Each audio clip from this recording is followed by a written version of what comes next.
GK का practice set आपके सामने हम लेकर हाजिर हैं। उम्मीद करते हैं 80% प्रश्न आप सही कर पाएंगे। पहला प्रश्न इस प्रकार है, किस क्षेत्र में अधिकांश मौसम संबंधी गतिविधियां होती हैं? अधिकांश मौसम संबंधी गतिविधियां क्षोभ मंडल में होती हैं। ऑप्शन नंबर बी सही आंसर है। अगला प्रश्न देखिए, गरजने वाला चालीसा ये शब्द निम्नलिखित में से किससे संबंधित है? तो गरजने वाला चालीसा ये शब्द पश्चिमी पवन से संबंधित है। ऑप्शन नंबर सी यहाँ पर सही आंसर हो जाएगा। अगला प्रश्न देखिए, व्यापारिक पवनें कहाँ से चलती हैं? तो व्यापारिक पवनें उपोष्ण उच्च दाब से चलती हैं। ऑप्शन नंबर सी सही आंसर हो जाएगा। वायुमंडल में दैनिक मौसम परिवर्तन निम्नलिखित में से किसके कारण होते हैं? दैनिक मौसम परिवर्तन क्षोभ मंडल के कारण होते हैं। ऑप्शन नंबर ए सही आंसर है। निम्नलिखित में से किन पवनों को प्रति व्यापारिक पवन कहा जाता है? तो प्रति व्यापारिक पवन कहा जाता है पश्चिमी पवन को। ऑप्शन नंबर डी यहाँ पर सही आंसर हो जाएगा। आइसोबार रेखाएं किन स्थानों को आपस में जोड़ती हैं? तो आइसोबार रेखाएं जो हैं वो बराबर दाव वाले स्थानों को आपस में जोड़ती हैं। ऑप्शन नंबर बी सही आंसर है। ओलावृष्टि का कारण क्या होता है? तो ओलावृष्टि का कारण हिमीकरण होता है। ऑप्शन नंबर डी हिमीकरण यहाँ पर सही आंसर हो जाएगा। पृथ्वी पर आने वाले सौर विकिरण को कहते हैं? तो पृथ्वी पर आने वाले सौर विकिरण को सूर्यातपन कहते हैं। ऑप्शन नंबर बी सूर्यातपन होगा, यहाँ पर टाइपिंग मिस्टेक है, सूर्यातपन कहा जाता है। यदि पृथ्वी के वायुमंडल में कार्बन डाइऑक्साइड ना हो तो भूपृष्ठ का तापमान कैसा होगा? भूपृष्ठ का तापमान वर्तमान से कम हो जाएगा। ऑप्शन नंबर सी यहाँ पर सही आंसर है। वायुमंडलीय भूमंडलीय जलवायु परिवर्तन का मुख्य कारण क्या है? तो भूमंडलीय जलवायु परिवर्तन का वायुमंडल में कार्बन डाइऑक्साइड की मात्रा में वृद्धि ये प्रमुख कारण है, इसलिए वातावरण बदल रहा है। पवन की अपवाहन क्रिया के कारण बने गों को क्या कहा जाता है? तो पवन की अपवाहन क्रिया के कारण बने गों को वातगर्त या फिर ब्लो आउट कहा जाता है। ऑप्शन नंबर सी यहां पर सही आंसर हो जाएगा। निम्न में से किसके द्वारा सूर्य तापन का एक भाग सोख लिया जाता है और पृथ्वी की विकृत ऊष्मा का संरक्षण भी किया जाता है? तो जल वाष्प के द्वारा सूर्य ताप का एक भाग सोख लिया जाता है, पृथ्वी की विकृत ऊष्मा का संरक्षण भी किया जाता है, जल वाष्प। Option number C. बादल वायुमंडल में तैरते हैं किस कारण से? तो बादल वायुमंडल में अल्प घनत्व के कारण तैरते हैं। ऑप्शन नंबर डी यहां पर सही आंसर हो जाएगा। वायु की क्षैतिज गति से होने वाले ऊष्मा के अंतरण को क्या कहा जाता है? तो वायु की क्षैतिज गति से ऊष्मा के होने वाले अंतरण को अभिवहन कहा जाता है। ऑप्शन नंबर ए यहां पर सही आंसर हो जाएगा। एक ही तापमान वाले स्थानों को जोड़ने वाली रेखाएं, काल्पनिक रेखाएं क्या कहलाती हैं?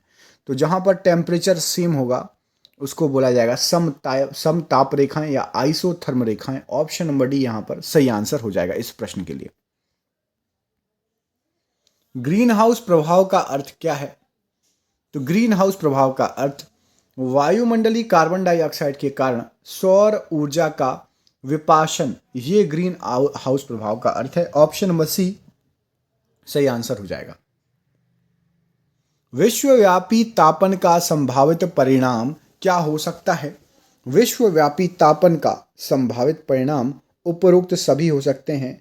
समुद्र के स्तर में वृद्धि, फसल के स्वरूप में भी परिवर्तन हो सकता है और तट रेखा में भी परिवर्तन हो सकता है। कहीं से समुद्र सूख सकता है और कहीं कहीं समुद्र आगे भी आ सकता है। फ्रंटल वर्षा किस कारण से होती है? तो फ्रंटल वर्षा चक्रवातीय गतिविधियों से होती है। ऑप्शन नंबर सी चक्रवाती गतिविधि सही आंसर है। निम्नलिखित में से कौन सा कथन सही है?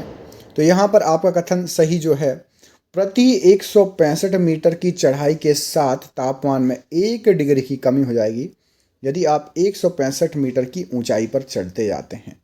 ऑप्शन नंबर डी यहाँ पर सही आंसर है, बाकी सभी गलत आंसर हैं। पृथ्वी के ऊपर के 4 क्षेत्रों में से सबसे कम ऊंचाई किसकी है? तो पृथ्वी के ऊपर के 4 क्षेत्रों में से सबसे कम ऊंचाई जो है ट्रोपोस्फीयर की है। ऑप्शन नंबर डी ट्रोपोस्फीयर यहां पर सही आंसर हो जाएगा। पवनारेख क्या निरूपित करता है? तो पवनारेख ऑप्शन नंबर ए पवन का प्रक्षोभ निरूपित करता है। ऑप्शन नंबर ए सही आंसर हो जाएगा। निम्नलिखित में से कौन सी घटना भूमंडलीय तापन से संबंधित मानी जाती है? तो भूमंडलीय तापन से आपकी Nino Modoki, option number B Nino Modoki, ये घटना भूमंडलीय तापन से संबंधित मानी जाती है। नवंबर 2007 में निम्नलिखित में से किस तूफान ने बांग्लादेश पर हमला किया था, तबाही मचाई थी? तो नवंबर 2007 में हमारे पड़ोसी देश में सिडर नाम का तूफान आया था। इसने बहुत ज़्यादा तबाही मचाई थी। ऑप्शन नंबर सी सही आंसर हो जाएगा। डोल ड्रम कटिबंध कहाँ स्थित है? तो डोल ड्रम कटिबंध आपका भूमध्य रेखा के निकट स्थित है। ऑप्शन नंबर ए यहां पर सही आंसर है। अल नीनो प्रकट होता है किससे? तो अल नीनो जो है ये प्रकट होता है प्रशांत महासागर के जस्ट ऊपर। Option number C El Nino के लिए सही आंसर हो जाएगा। पृथ्वी के वायुमंडल में कितनी ऊंचाई तक गैसों का आवरण है? तो पृथ्वी की वायुमंडल में जो है 200 किलोमीटर तक गैसें पाई जाती है, गैसों का आवरण है। ऑप्शन नंबर सी सही आंसर हो जाएगा। हवा के तेज वेग से बने रेतीले टीलों को क्या कहा जाता है? तो हवा के तेज वेग से बने जो रेतीले टीले होते हैं उसको मरु टिब्बा या ड्यून कहा जाता है। ऑप्शन नंबर सी यहां पर सही आंसर हो जाएगा। ओजोन परत क्या अवशोषित करता है? तो ओजोन परत आपका परावैंगनी विकिरणों को अवशोषित करता है। ऑप्शन नंबर बी परावैंगनी विकिरण यहां पर सही आंसर हो जाएगा। वातावरण की वह परत जो रेडियो तरंगों को परावर्तित करती है कौन सी है? तो रेडियो तरंगों को परावर्तित करने वाली जो आपकी परत है उसका नाम है आयन मंडल। ऑप्शन नंबर ए आयन मंडल सही आंसर हो जाएगा। वायु में ऑक्सीजन का प्रतिशत लगभग कितना होता है? तो वायु में ऑक्सीजन का प्रतिशत ऑप्शन नंबर डी 21% ऑक्सीजन पाई जाती है। ऑप्शन नंबर डी यहां पर सही आंसर हो जाएगा। ओजोन परत का अवक्षय मुख्यतः किस कारण से होता है? तो ओजोन परत का अवक्षय मुख्यतः क्लोरोफ्लोरोकार्बन से होता है। ऑप्शन नंबर डी क्लोरोफ्लोरोकार्बन यहां पर सही आंसर हो जाएगा। पृथ्वी की सतह से सबसे दूर वातावरणीय परत को क्या कहा जाता है? सबसे दूर की वातावरणीय परत कहलाती है आपका बहिर्मंडल। ऑप्शन नंबर बी बहिर्मंडल सही आंसर हो जाएगा इस प्रश्न के लिए। उच्चतर तुंगता पर वायुमंडलीय ताप के बढ़ने को क्या कहा जाता है? तो उच्चतर तुंगता पर वायुमंडलीय ताप के बढ़ने को तापोत्क्रमण कहा जाता है या फिर व्युत्क्रमण कहा जाता है। ऑप्शन नंबर बी यहां पर सही आंसर हो जाएगा इस प्रश्न के लिए। उपोष्ण उच्च दाब के कटिबंधों को क्या कहकर पुकारते हैं? तो उपोष्ण उच्च दाब के कटिबंधों को हॉर्स लैटिट्यूड्स कहकर पुकारते हैं। ऑप्शन नंबर सी यहां पर इस प्रश्न के लिए राइट आंसर हो जाएगा। किसके ऊपर ताप तीव्रता पूर्वक बढ़ता है? तो यदि इस मंडलों में से आप यदि बहिर्मंडल के जस्ट ऊपर ताप तीव्रता पूर्वक बढ़ेगा। ऑप्शन नंबर बी बिल्कुल सही आंसर हो जाएगा इस प्रश्न के लिए। क्वेश्चन नंबर 201 देखिए। ताला जल विद्युत परियोजना जिससे 1020 मेगावाट बिजली मिलने की आशा है कहाँ स्थित है? तो ताला जल विद्युत परियोजना भूटान में स्थित है। ऑप्शन नंबर बी भूटान यहां पर सही आंसर हो जाएगा इस प्रश्न के लिए। निम्नलिखित में से कौन सा जोड़ा गलत बनाया गया है? तो यहां पर आपको बता दें कोयना परियोजना महाराष्ट्र सही है, शरावती परियोजना कर्नाटक बिल्कुल सही है, बाली मेला परियोजना उड़ीसा बिल्कुल सही है, सबरीगिरी परियोजना गुजरात, ये आपका ऑप्शन नंबर डी यहां पर गलत आंसर हो जाएगा। भारत के किस भाग में नहर सिंचाई पद्धति सबसे अधिक प्रचलित है? तो नहर सिंचाई पद्धति सबसे अधिक आपका उत्तर प्रदेश में प्रचलित है। Option number D Uttar Pradesh यहां पर इस प्रश्न के लिए राइट आंसर हो जाएगा। वास्तविक समुद्र मार्ग सेतु समुद्रम किन समुद्री विथिकाओं से गुजरने वाली नहर है? तो ये जो है आपकी मन्नार की खाड़ी से गुजरने वाली नहर है। ऑप्शन नंबर ए सेतु समुद्रम के लिए राइट आंसर हो जाएगा। सरदार सरोवर बांध का निर्माण किस नदी पर किया जा रहा है? तो सरदार सरोवर बांध का निर्माण नर्मदा नदी पर है। ऑप्शन नंबर डी किया जा रहा है, नहीं हो चुका है। ऑप्शन नंबर डी यहाँ पर सही आंसर हो जाएगा, नर्मदा नदी।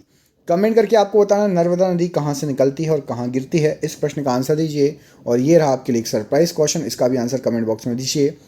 निम्नलिखित में से कौन सी नहर पश्चिम बंगाल में स्थित है? बताइए, पश्चिम बंगाल में इनमें से कौन सी नहर स्थित है?